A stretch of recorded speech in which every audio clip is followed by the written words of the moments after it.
Ladies and gentlemen, welcome back to Performance Talk. My name is Yul Gordon. My partner today, he won't be with us, but as you know, we keep it rolling anyway. Our guest today is Dr. Andrew Hill. Dr. Hill, why don't you tell us a little bit about yourself and welcome. Thanks so much for having me.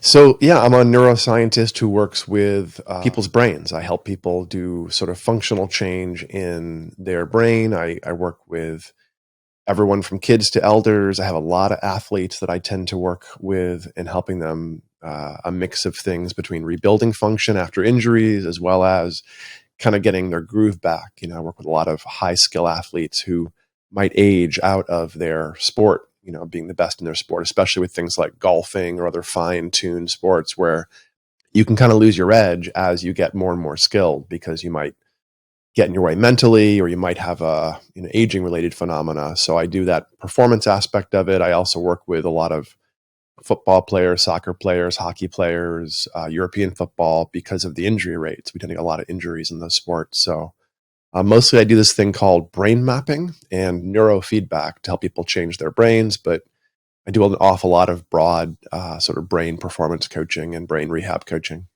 Well, we go all over the place on this podcast. I think one of the things that's kept us relevant to our listeners is the fact one, we're going to focus primarily on the athletes and performance today. But one of the things we do is just we try to make the language so everybody can understand it. But we're talking to, and our listeners are primarily professionals. Mm-hmm. And what we have a lot of times, Andrew, is professionals from other genres of performance. They get in a thought process about, what neuroscience is, what sports psychology is, what it's mindset, it's all these things. But let's break it down a little bit for them, and let's start with the injury aspect. Every athlete that's ever been in any sport, I don't care if you're an amateur or a professional, you've been injured. So coming back from those types of injuries that are let's say non-serious, and then coming back from those injuries that take a little bit more. Let's kind of go through that a little bit. Sure. So I probably work with injuries in 2 or 3 different contexts. I have a lot of people who are knocked out of play and they can't stay on the ice, they can't stay in the pitch because of a significant concussion, usually. Right. With those folks, we do this thing called brain mapping. We identify resources in their brain that might not be functioning properly. We do executive function testing, and we can see things like speed of processing, brain fog, light sensitivity, issues with sleep quality, all kinds of gross brain resources show up. Right. You do called a brain map or an EEG, and then look at your EEG compared to average. Those people with moderate to even significant concussion history usually rebuild their brains over a few months and get back to play, and often they end up feeling significantly better than they felt compared to before their injury. So I have a lot of hockey players who get pretty significantly injured. And I have one guy who's public about this, so I can share his name. A guy named Connor Carrick just got signed to the Oilers. We're super excited for him. But he was working with another team and got a pretty significant head injury and was knocked out of play. And it was a question, is he going to be able to go back to the majors or not? And he spent about 6 months, on buses going from one little scrimmage to the next in sort of junior level, play. And he was doing good play on the ice. He was feeling better. He was feeling more clear. He was getting better reaction times. But he was still gradually just grinding it out. And Connor would spend the time between, going from site to site, sitting on the bus with a laptop, training his brain with wires on his head between the games. And he improved his performance so much that he got scooped up by the Oilers, and he's now playing pro again. So I have a lot of players like that who are at a super high level, get knocked out of the game, and then rebuild their brain to get back. It's a pretty common thing, I would say, in NFL, contact sports, combat NHL, a lot of team sports. I do have a few people that are like elite solo athletes, boxers, race car drivers, those sort of folks. But I would say that we don't have the same patterns of injuries in individual athletes. It's just an individual, case by case. But Right. one category of athlete I get a huge number of people in historically are young women playing soccer. I think soccer might be the most injury-prone sport on the planet. And I think young women get injured more than young men, significantly more. And I'm sorry, but I'll cut in because this is an area and a sport I've been close to for a long time, especially on the women's side. But one of the things I noticed with, especially on the female side with soccer is there's a high correlation between how they train physically and whether or not they get injured in the sport. Ground contact's a lot. When you see young female soccer players and they're spending a lot of time falling down and those kind of things, then all of a sudden you start to run into the psychological parts of the game. And my question for saying all that is, how do you recognize when an injury has taken place, especially when you don't see a big, when you don't see a big collision or whatever? They just kind of, they fall to the ground, and maybe during that game they've hit the ground 4 or 5 times. Yeah. The short answer is I don't tell in real time that they've been injured. I have some colleagues that are working on some exciting tools. Professor Mike Loosemore in the UK has a bite guard that he's developed that in real time models the ballistic impact of the head impact. So someone's on the football pitch and they get smacked in the head, and you can see the torque pushing the brain and pushing the head, and they model the brain injury in real time on the side of the field and say, oh, that was too hard, you're out of play. And so I'm not doing that level of real time identification. What I tend to do is they tend to get injured or their performance isn't where they need it to be. So I have both injury people and people who sort of start losing their edge. This really happens I get a lot of men in their 30s and 40s who are professionals who are starting to not compete the same way they used to, essentially because of reaction time, sleep quality, attention control, stress. And we tend to, rebuild those resources generally. But back to women for a second, and young women playing soccer.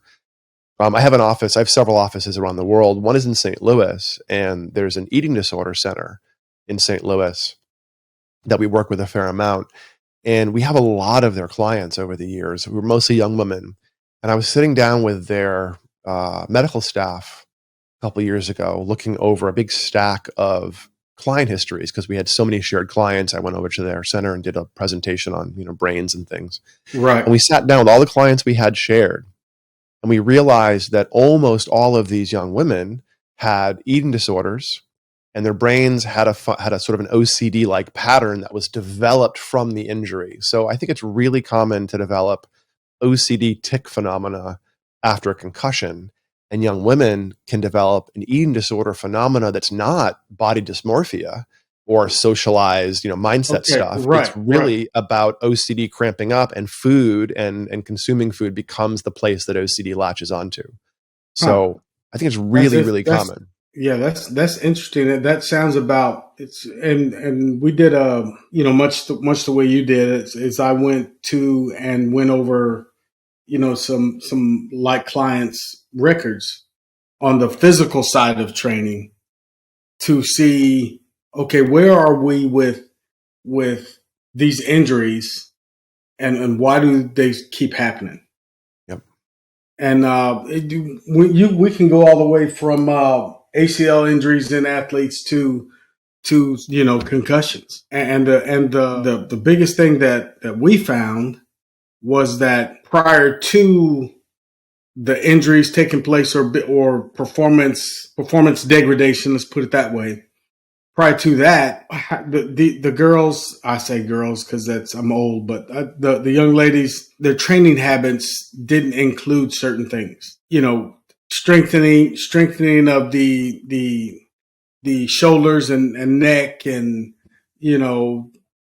weight training in general, and whether or not they were conditioned to play the sport. All these things were a factor in why they spent so much time on the ground, which led to certain types of injuries. Yeah, I also think that young women, in their teens and early 20s are just about as strong as men, but not quite as durable.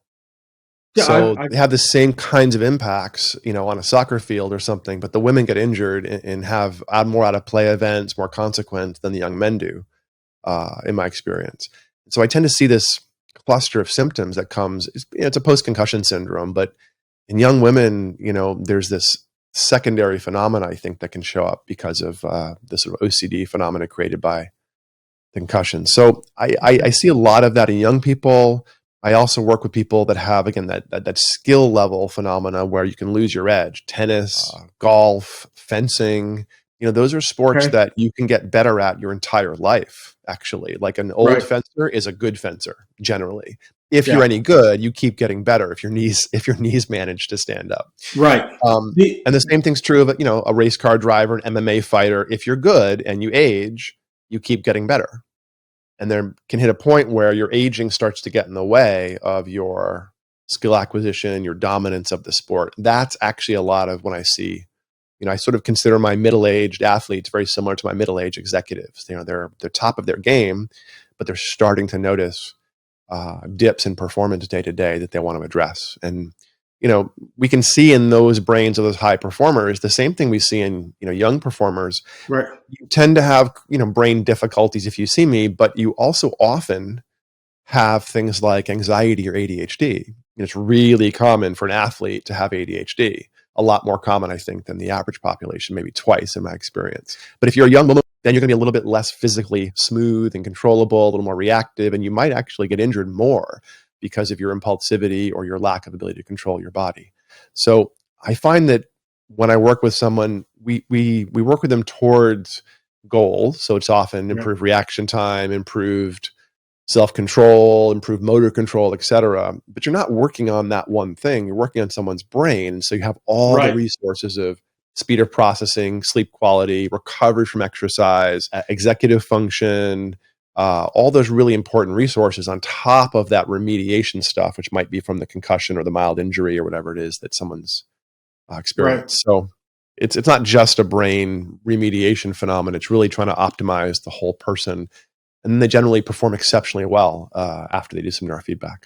We talked about, or we've mentioned, younger athletes and females. So let's go to the other end of the spectrum. Yeah. The 40-year-old golfer, which in golf is still considered pretty young. Right. So you got the 40-year-old golfer, but you see, if you're just a casual watcher on television, you see this hotshot young kid come out of college and he's banging the ball a long way and his short game is on, second to none and he's just hot.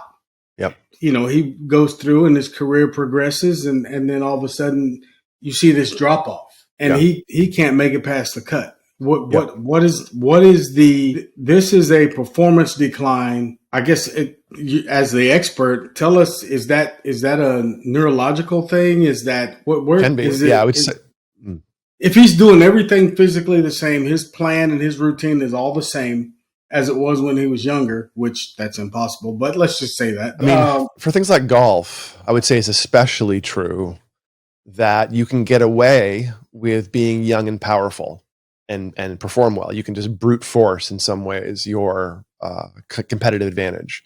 Right. But as you get older, you have to bring in the skill aspects much, much more. Your medium and long games become much more important as you don't have the raw reaction time, power, et cetera, that you had as a young person. So sometimes you get golfers who are skilled and powerful, but don't necessarily have all the heavily coached skills and they haven't over practiced the, every little technique. And so as their raw power, reaction time, sleep quality, stress, as that stuff starts to degrade in their late 20s, early 30s, suddenly the resources they were using to dominate aren't there. And they haven't necessarily developed coaching practices, training practices, recovery practices to support their raw energy. And now they're noticing when that flags, halfway through a match or a bout. So it ends up being really problematic because they're just aging. And we have a natural drop at about age 30. We start to drop bone density, muscle density, water density, but we gain fat. So there's that. called sarcopenia. And you can work against that sarcopenia phenomena for a while, for a couple of decades, but it does take some strategies. It's harder to gain muscle. It's harder to gain bone density. Sleep quality gets impacted. So all of these other things that aren't about the sport become a lot more important for maintaining the machine so they can still perform high. And we can usually improve resources. So I improve reaction time, impulsivity, sustained focus, vigilance for grabbing things when they're changing. We have measurable improvements on testing. So I do a brain map or an EEG where I look at your brain activity. We also do performance testing on a executive function, sort of go, no go style tests. And if you have deficits, be it from a concussion or from ADHD or from, whatever, we generally see about one standard deviation of change on a bell curve every other month. And so if you work with us for about 4 months and you have significant concussion history taking out of play or really crazy ADHD or anxiety, we can see those phenomena really work themselves out over a few months in a way that you feel and in a way that you can see in testing data, in performance testing and resting brain activity. So a lot of my work people is sort of saying, hey, look, it's just your brain.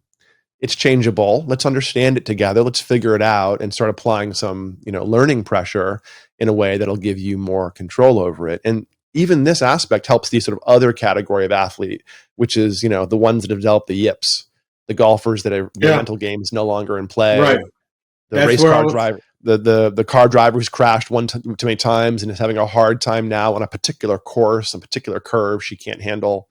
Or soccer players, who are super high end, but don't have the stamina because of acquired injuries, or don't have the, patience, or you get secondary phenomena out of the sport, environment where you're fine on the pitch, but you're an asshole to your wife, or you drink too much when you're off the play, or, you're relying on painkillers at super high levels every day, or, there's so many ways athletes can kind of get stuck with performing fine, when the camera's on, when the ball's flying through the air, but not performing quite as well outside of that high intensity, highly trained environment. And that's actually a fairly important aspect. I mean, I do a lot of work with, I have a lot of athletes that are not pro, but are kind of like these CEOs who really, really care about their sport, like the weekend warriors who do ultra marathons, or the weekend warriors who, compete significantly in events. They still compete at a high level.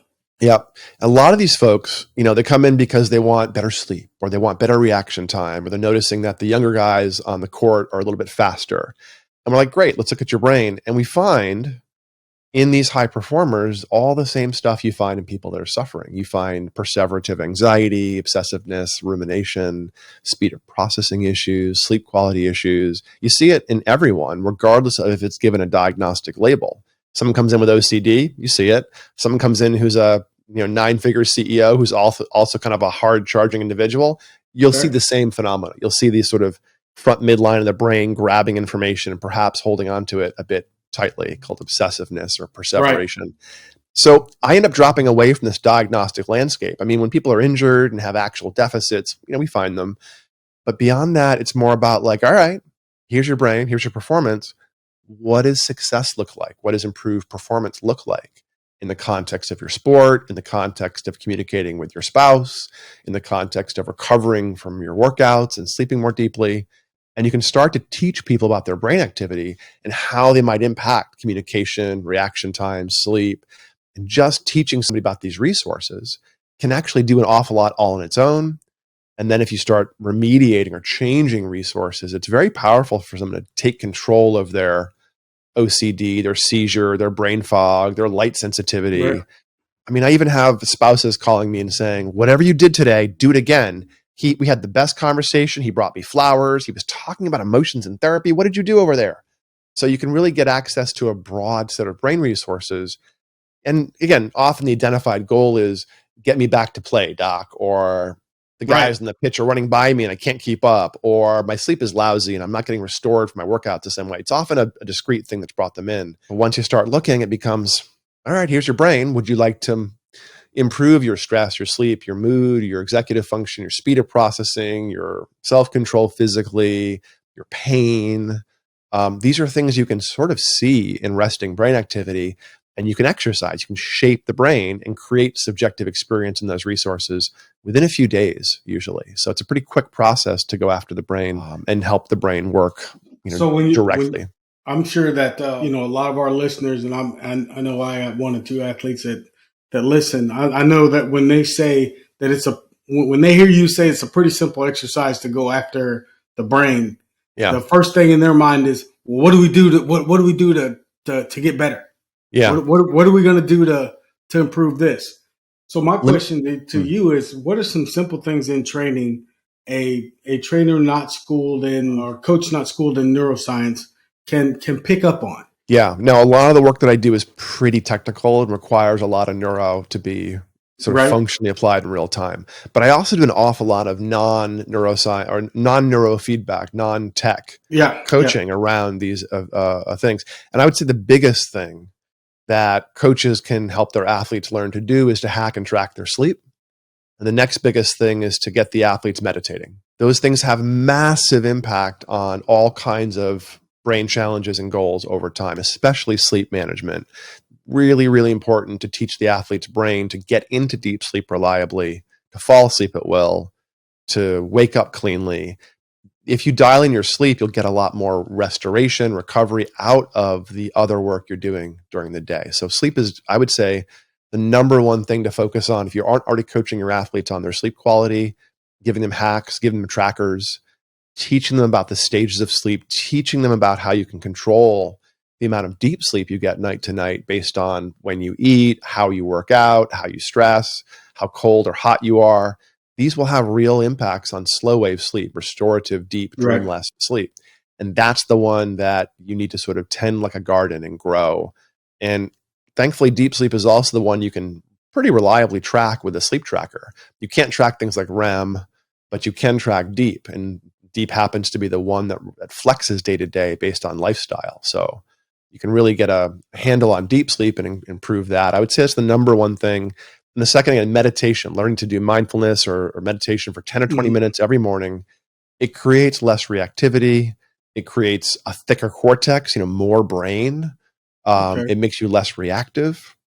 It improves inspection times. You can absorb and notice what's happening in real time in a busy environment much faster, which is huge for most sports environments, either competitive or just, solo performance. Your ability to notice what's happening around you and make quick decisions is really important when you're, there's 15 guys in the field. It's also really important when you're halfway up a mountain and there's stuff shifting around you and you have to make split second, but important, careful, non-reactive decisions. And that's impulsivity or inhibitory tone. And you can see that in the brain. There's two big circuits on the brain, the precentral area. The one on the left stabilizes the gas pedal, keeps things moving forward, voluntary action, activation, vigilance. The one on the right helps you pump the brakes and pull back and steer and know if you're doing the thing you want to do. So you can change those phenomena in the brain through meditation, through sleep hacking, through some supplements, through some medications. And of course, we have to think about the WADA. There's some stimulants and meds you cannot use in a sports context. Like I have a different pharmacopoeia, so to speak, or supplement nootropic stack I recommend for like the mom who's injured or the kid with ADHD or whatever than I do for the athlete who has to go through WADA doping tests occasionally. And there's several compounds that are really impactful for recovering brain activity, performance that you can't use with athletes. Can't touch them. Can't touch it. Yeah. That's we might get into that just a little bit more, but let's back up to meditation a little bit. Yeah.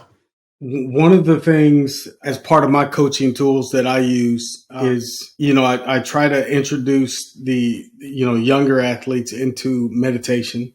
We talk about in our recovery packet, we talk about sleep, nutrition, meditation, and there's one more that I should know off the top of my head, but I don't. But anyway, it's the meditation piece of it, getting athletes to understand that. Are there any tools that we can give them to say, okay, this is how you meditate? Because teaching meditation is sometimes more difficult than meditating itself. Yeah.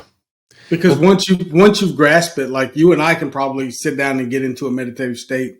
We know what we're doing and we're okay. But I see a lot of even professional athletes call themselves meditating, but you can look at them and you can see they're not where they need to be meditating. Yeah, I think that comes from this idea that meditation is a relaxation exercise, and it's not. Right. Basically. It just simply isn't. No, it's an act of anchoring your attention. It's an executive function exercise. Right. So you can flip the perspective and, hey, athlete, yeah, you don't have to sit there and ohm and, be all soft and, no, you can actually, it's about anchoring your attention. And so meditation or mindfulness is the act of paying attention in a particular way to the present moment on purpose.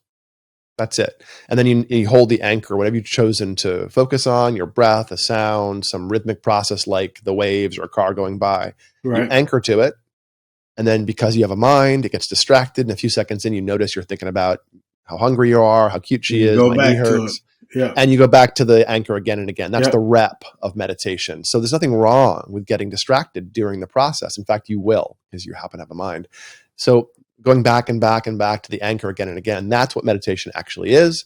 And you can do different styles of anchors. You can do the present time, which is called vipassana, sort of present time awareness, watching things flow by. You can do single point awareness, which is concentration practices called samatha. Right. You can do feeling tone, loving kindness, metta kind of phenomena, but they're all just anchoring your attention in a particular way and then going back and back and back to that same perspective. The other misapprehension or confusion around meditation is you're not relaxing during it. You aren't peaceful and chill and floating on a cushion while you're doing meditation. The same way you don't go to the gym and be strong. You go to the gym and you feel weak. Kind of the point. Right. You get worn out, your body doesn't feel great, you feel tired, your muscles feel weak. That's kind of the point. Later on, you're strong because you did that. Meditation feels distracting and frustrating and it's hard to do and you're annoyed at it for the 10 or 20 minutes you do. But if you do it with some routine practice after several days of it, the time off the meditation cushion starts changing. You have better inhibitory tone, more spaciousness, less of a busy mind, reaction times improve. So it's one of these things that, just like you wouldn't expect to get changed by your first week in the gym, right? You shouldn't expect to get changed by your first, week of sitting down for 5 days in a row for 10 minutes. It's frustrating. It's hard to do, but you should start to notice changes over several weeks. And you can measure those changes. 3 to 6 months of meditation creates change you can see in the brain. So, and lifelong, I have a lot of elders I work with too.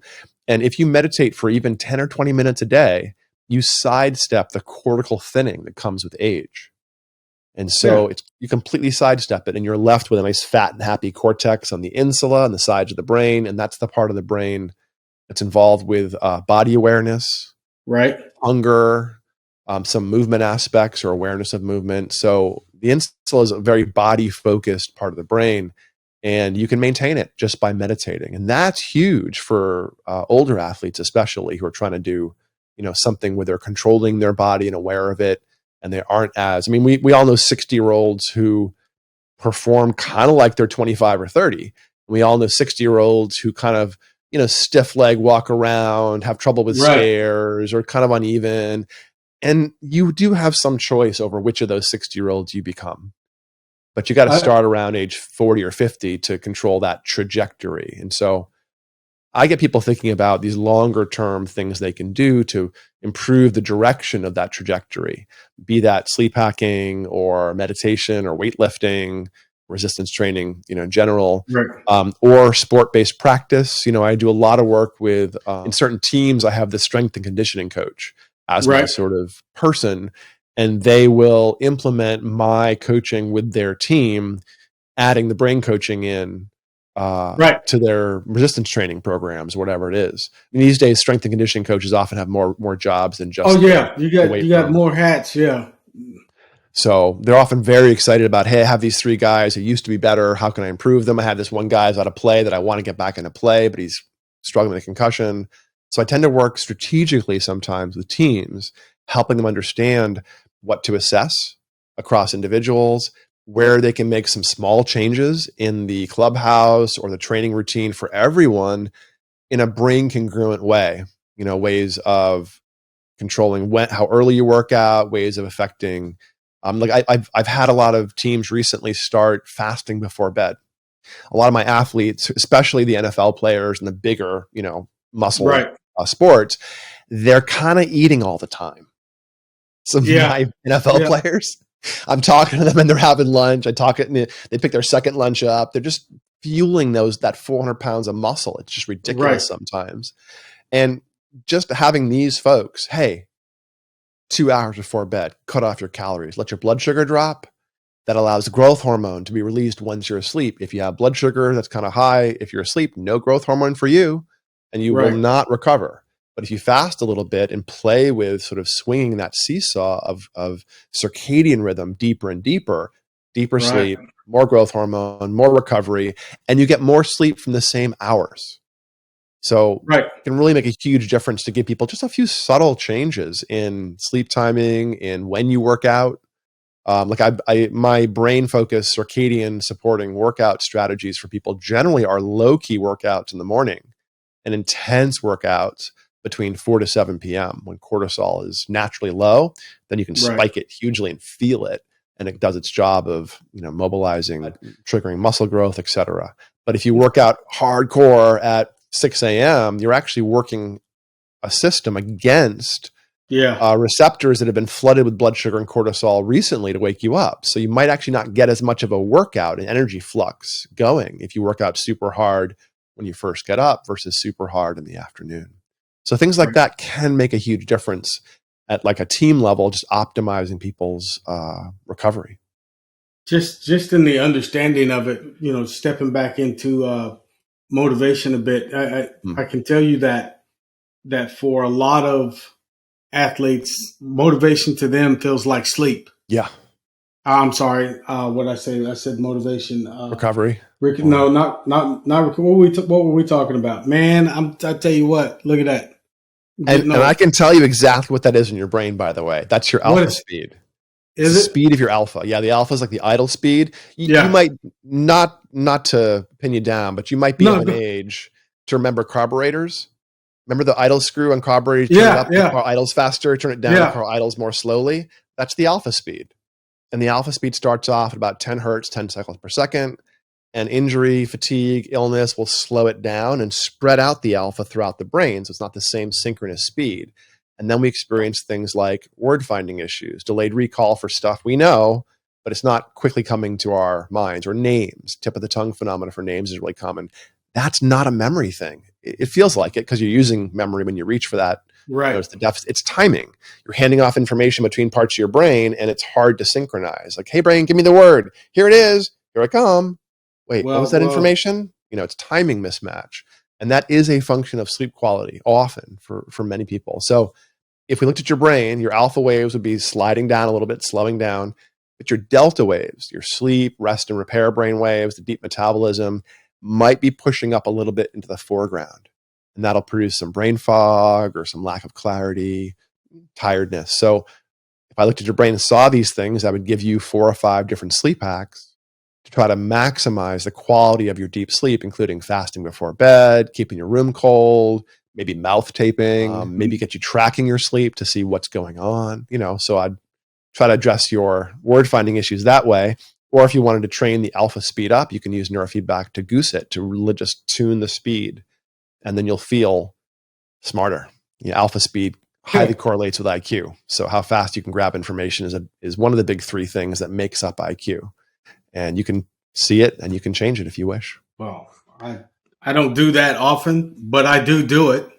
Okay. And I'm in that age range probably of the baby boomers born in 1963. So I got a birthday. Oh, you're the last next to last year. Boomers were what, 60 up until 64. Yeah. So I got a birthday tomorrow. So hey, happy birthday. But anyway, so that's another year on the brain slipping scale.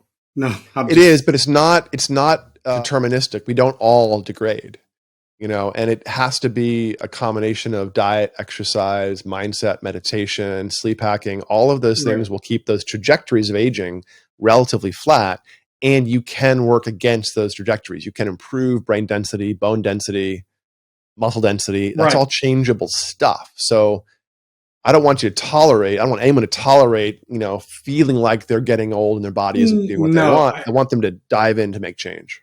I do that. Like I said, I don't do that a lot, but it happens. And there's usually a reason why it happens. And I could make the connection with sleep quality. Yep. When what you were just saying, because, usually after 2 or 3 days of something pretty rigorous and I'm not sleeping very well, then, so me and my brother have been, and we're a little off the subject, but it's relevant. We're a little off topic, but it's relevant to the subject, put it that way. But, so we've been out cutting trees and mowing acres and, it's 100 degrees. And so we're out there sweating and eating too late, you know what I mean? Getting in late in the afternoon, eating too late, not going to bed till too late, sleeping horribly the last few nights. So everything that you're saying right now, I can kind of go, bing, there it is. And you might be losing magnesium. If you're sweating that hard, working that hard, you're probably, shedding electrolytes like it's your job. Yeah. So on the physical those side, off, that'll help your sleep quality too. If you're depleted in magnesium, adding it back in will, straighten your sleep out usually. Yeah. The physical side, with the physical side of that, add to that. But meditation for a lot of athletes, which was the word I was looking for, feels like sleep. They say, hey, coach, every time I try to meditate, I go to sleep. Yeah, that means you aren't sleeping enough. So go to sleep. Also, there's ways you can work around that. If you want to meditate, but you're too dysregulated to sit and close your eyes without falling asleep, you're too unrested, then try a walking meditation or do yoga, do sun salutations where you can anchor your focus and your breath through stages of movement. So folks that don't know, a sun salutation is a 9 or 10 sequence yoga pose. Pretty classic. It's in all yoga pretty much. And it involves this repetitive motion and your eyes are in a certain direction and you move with your breathing. So it becomes a moving meditation that's quite powerful. So I'm a big fan of function stacking, putting lots of things together that'll serve many needs. So in the morning, doing a walk outside first thing in the morning supports your circadian rhythm and some exercise, or doing some yoga supports meditation, movement, and circadian, because gentle exercise in the morning is a strong circadian support. So I think you should try to find a minimal viable practice. What don't you skip in the morning? You hit the can, you brush your teeth, and you do your 10 minutes of sun salutations. You do your walk to the coffee shop that your wife likes the coffee from or whatever. But you find that thing and you build it into your morning practice as a little 10-minute thing you do. If it feels like a burden, it's too much. I like the idea of minimal viable practice, the self-care routine that you sort of make a habit and it becomes a thing you just do without thinking about it, and it supports you long term. We do that. We have a 30 exercise warm up that we do for movement, weight training, running, everything. So the first 2 columns of 10 exercises are something that you're not trying to activate and get ready to go and stuff like that. But we use that as the first thing that athletes do in the morning. Great. And that's kind of where, and I try to get them we start walking towards the meditation and understanding what meditation is. And this kind of was my own hack in trying to teach it and get them to meditation. Understanding that, for myself to get up, go through my little routine, whatever it is, about 12 to 15 minutes, and then start working in the garden. Well, working in the garden is that's just my happy place. It's the 10, 12 minutes, 15 minutes before I do that anchors me and gets me set in the ground. So I try to do that for the athletes I work with, understanding that it's going to help them organize their day a little bit better and continue to stay focused on what they're trying to do as athletes with their performance. So yeah, morning meditation is huge. There's an old joke, if you only have 30 minutes, you should meditate in the morning. If you have an hour, you should meditate in the morning and the evening. If you don't have an hour, you must meditate for 2 hours. Take control over the system. And morning meditation for 10 or 15 minutes, it gives you the time back. Your morning gardening is a different experience than it would be if you didn't meditate. Your 3 p.m. stressful call is a different experience than it would be had you not meditated at that morning. So I do think it gives you more spaciousness, more control over time processing, less reactivity. and a better ability to hold things in your mind without getting fatigued or distracted. So I think meditation in the morning can really change your entire day if you get in the habit of doing just a little bit of it to reset that sort of brain resource perspective you're using. Now, for as we continue down this, this performance continuum, you have athletes. Now we slide back a little bit. They're in the prime of their career. Performance is erratic. They have a good week. They have a bad week. They have a good week. They have a bad week. Yeah. Coach is yelling at them about focus. Yeah. You need to focus. You're not consistent. You need to be consistent, blah, blah, blah. What are the cues that somebody, the strength coach, the private practitioner like myself, when they come to me, when that starts happening and they're telling you that, from a brain perspective, what's going on here?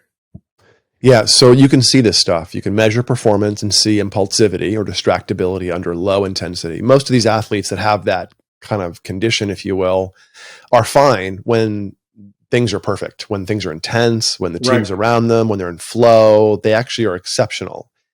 When they start showing the problems is when there's the intensity is inconsistent. Some practices are crappy.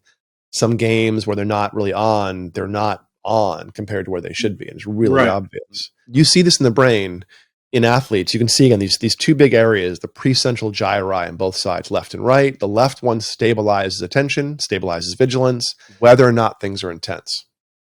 And the right one stabilizes or supervises if you're paying attention appropriately, if you're distracted, if you're a squirrel, that's the right side. And so you'll see these two circuits. They do their job using what are called beta waves or activation waves, and they get more automatic using brain waves called things like alpha, which is a neutral, or theta, which is taking your foot off the brakes. Right. Okay. And you'll see in somebody a resting amount of theta or alpha that gets in the way of the beta waves. And that correlates really strongly with executive function control or control over the attention and the behavior. So left side, if it produces too much alpha, too much theta, we get inattentiveness. And people drift and wander with their focus unless things are intense enough to keep them on. We used to call this ADD. And then the right side helps pump the brakes and steer and supervise.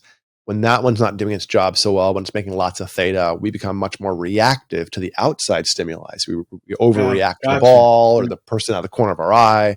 And it's hard to control more voluntarily what's happening moment to moment. So you'll see large amounts of thetas and alphas taking over for the beta waves. And those correlate with executive function testing. We do go, no go style, click on a mouse when a one pops up, don't click, or two. And you can see 2 or 3 standard deviations of impairment with 2 or 3 standard deviations of unusualness in the brainwave regulation. So you can show someone their impulsivity, distractibility, their speed of processing in data, in pictures. And one of the interesting things about brain mapping, or QEEG, which is what we're talking about here, is when we are doing our job properly, we're just finding things you already know. Here's 4 things, 5 things, 6 things that are plausible from your data. And the person's like, oh my gosh, yes, that sounds just like me. I had no idea you can see that. Just that, before you do any interventions on the brain, just showing somebody their speed of processing, impulsivity, sleep quality, whatever, it's eye-opening, and it can create this agency, this desire to take control, to make changes in somebody. Once you see your phenomena, you're like, oh yeah, I want to take control over that. It's kind of like looking at your blood panel and going, ooh, triglycerides. Better back off in the Ben and Jerry's. But whatever it is, you learn that phenomena. If I show you your alpha speed is draggy and your delta is excessive, I can say, hey, look, you aren't sleeping really deeply. What's your deep sleep doing? Oh, you only get an hour a night? Yeah, that's in the way. Look at this performance test. Your reaction times are crappy. That's that sleep quality. So here's three sleep tricks. Fast before bed, get up early, go for a walk. Let's see how you feel in a couple of weeks and retest your reaction times, retest your performance. And you can see shifts. Or I work with some people that will rely on supplements, nootropics, medications for making change. And in brain mapping, you can see the impact in real time of your Adderall, of your caffeine, of your energy drink. Your pre-workout shows up in your brain map as activation. So you can start to learn to navigate your brain in ways that no one's ever told you. You can see a lot more than you realize when you look at a brain. You can see these regulatory, these gross features of stress, sleep, attention. And if you understand how they work, well, then you know how they feel. You can start changing how those systems work progressively. The man, this is all interesting. You see me turning my head. That's because I'm making little scribbly scribes on the paper here. Because one of the things that I think is important to athletes, and I'm going to say all athletes, is understanding. How do I recognize if there's a problem without the test? Yeah. So sometimes my performance has gone down because I had a horrible off season and I didn't get to train like I normally train and I was injured or whatever, and so I'm not performing like I normally do. How do I get back there? That's a whole nother situation with your brain. Yeah. But how do I when I start thinking about, hey, do I need to have my brain tested or should I have it tested? Or what's the entry point to having some of this stuff done? Yeah. I mean, if you think your speed of processing, your sleep quality, your attention control is a bit off, there's nothing wrong with looking at that on a test. I mean, brain mapping used to be really inaccessible, super, super expensive. It's come down in terms of tech and access. My company, Peak Brain, offers, I think, the cheapest access to brain mapping that might exist. We have a special for listeners of the show. It's $250 once a year to get unlimited brain assessments at any of our offices. And we're in New York and LA, we're in St. Louis, we're in Orange County, and you can work with us fully virtually, although it's not an unlimited program that way. So we provide access to data really easily, so you can start getting into this perspective. What I'll say though is, that's still a little inaccessible to some people who don't have, the high tech and the access to the wires to stick to your head. Sleep tracking is huge. So I encourage everyone to get a good sleep tracker. Athletes generally really like the Whoop strap because it has really amazing metrics for body strain and tracks recovery over a few weeks. The Whoop also has the ability to be put someplace besides your wrist. Divers and swimmers will have the Whoop on a neoprene band in the upper arm, or athletes that really use their hands and don't want stuff on their wrist can put it on the arm or the leg. So the Whoop strap is a pretty interesting device. Most of the sleep trackers are pretty good in terms of measuring deep sleep, body temperature, movement, that kind of stuff. So I would say that, invest $300-400 in a good sleep tracker, and you can actually learn just by watching that about your day-to-day impacts on performance. And then if you're thinking something is off, it's pretty easy to do a quick executive function test. You can see gross things in that. And then a brain map is a little more involved, but it only takes an hour, hour and a half. And you can see these resting patterns, these phenomena that one might work with, and they're pretty stable. A brain map and EEG is kind of the same month after month after month, unless you do big stuff to your brain.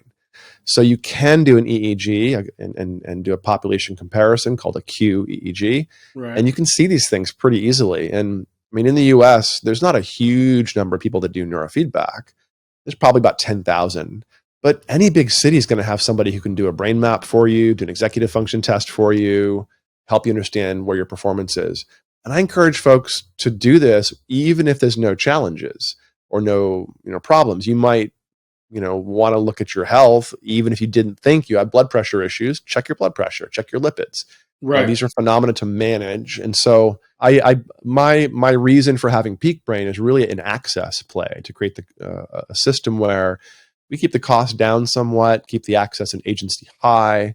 And also, I don't put people in this role of I'm your doctor, I'm your guru, I know what's right. It's more like I'm an educator and a coach and a scientist. I teach people to understand data. They know what's important in their data. They become the expert in their own brain, much more than I am. That is really important for taking control. So even without the high tech tools, just that perspective of what can we measure that creates agency? Maybe it's just a simple Ring sleep tracker. Maybe it's your, wife making notes about, did you snore night to night? Maybe it's examining, how fatigued you are at the end of every day. Just start tracking stuff. You can feel shifts day to day. And we get as good at big expensive trackers once we start tracking subjectively. There's good research showing that a sleep study to check out the quality of sleep is only as accurate as self-report after someone's been self-reporting for a few weeks. You get good at noticing what's happening without a sleep tracker, but you have to practice tracking. So that's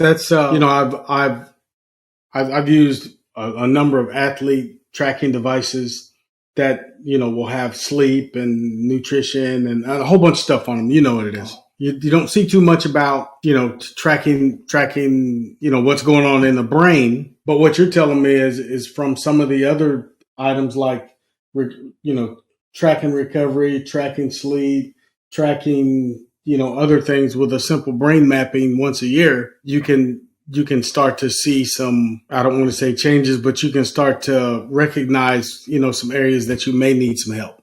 And you can make change. I mean, you can see change with behavioral and lifestyle things. Change is built up in a few months, and you can spot it. With other interventions, making big shifts in sleep schedules, nootropics, supplements, doing neurofeedback, meditating, you can see changes building up in weeks and months.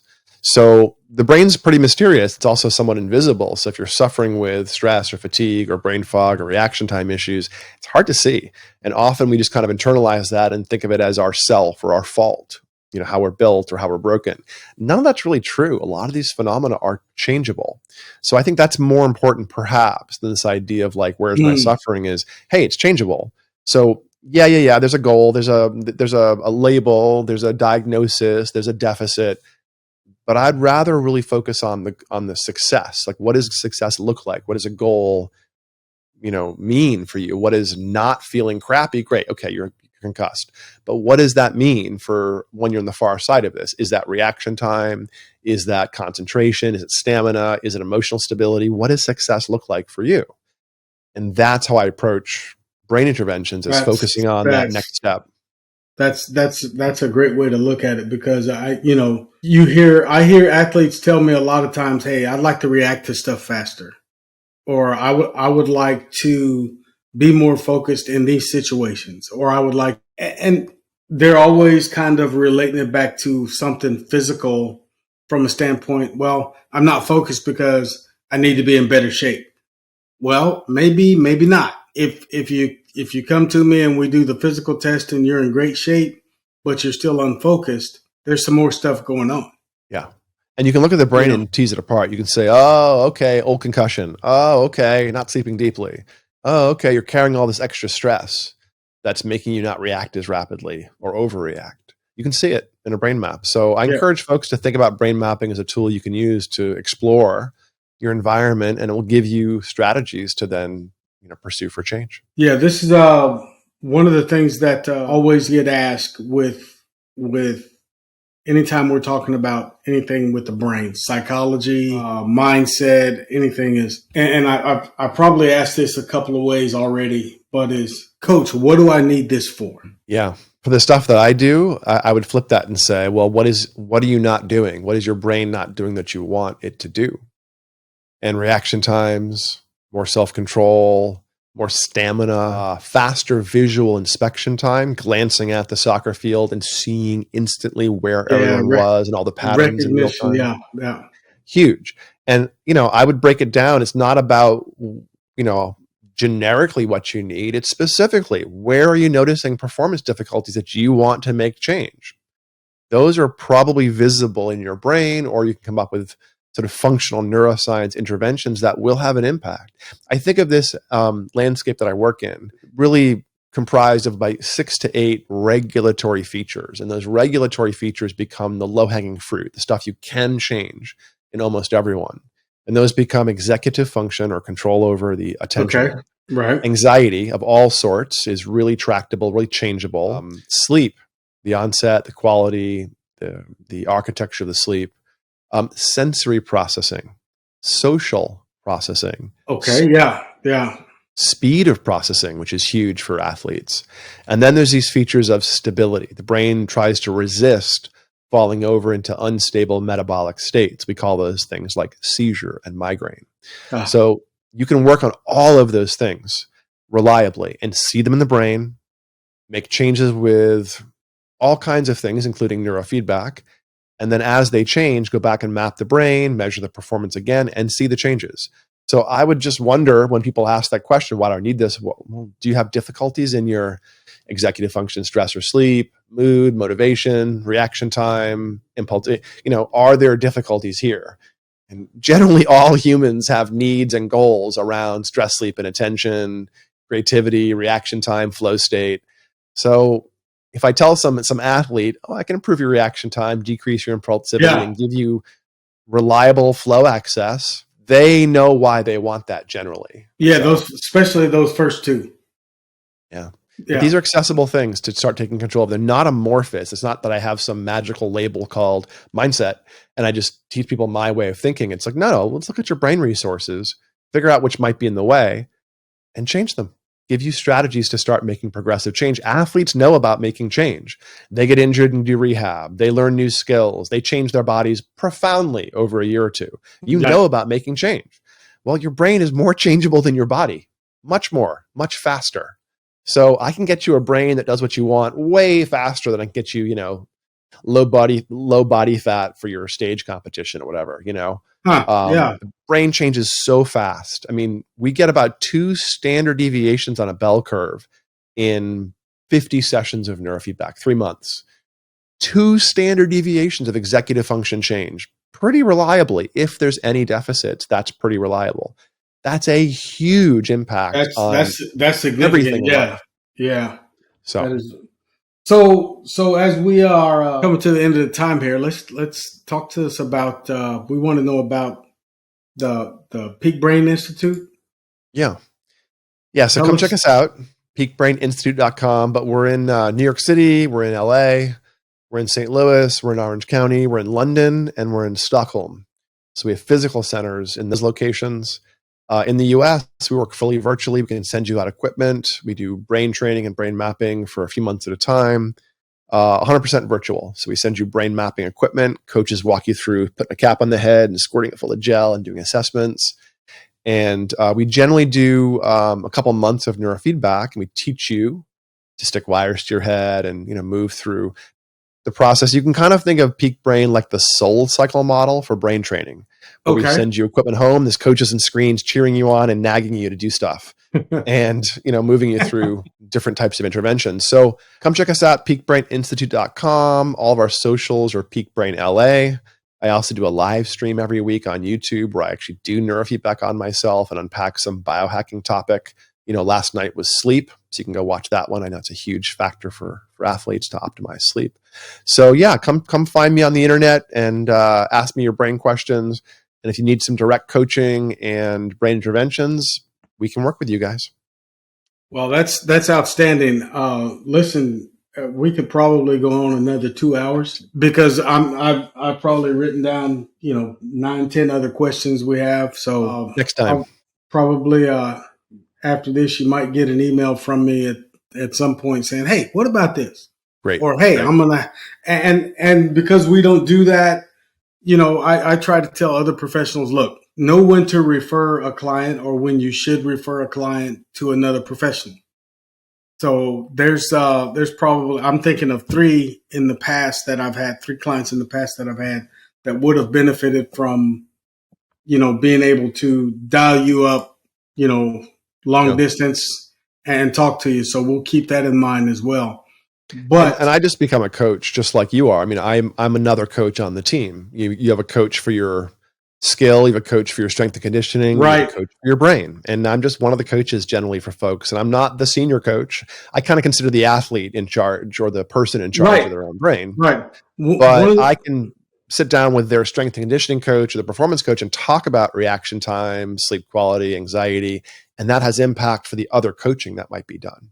One of the things that I do in my practice is I tell my clients, hey, look, as part of what I do, there's a management piece, and that management piece is to get you to the right resources, whether that's another professional, a piece of equipment, or whatever, to get you there, and then help you, negotiate your way through that.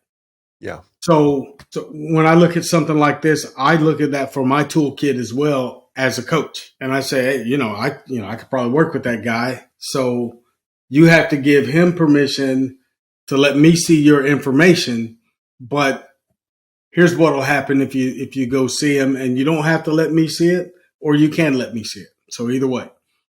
And generally people are a little bit, a little afraid to look into their brain, but once they do, they're pretty excited because it all makes sense and you see stuff you can work on. And so there's often this trepidation of like, what am I going to see? If you see something, you can generally push it around if you wish. And people are weird. So good job. Be weird. We're not trying to say, here's a diagnostic label. We're saying, here's some unusual features. They might get in the way. They might be unusual. What do you think?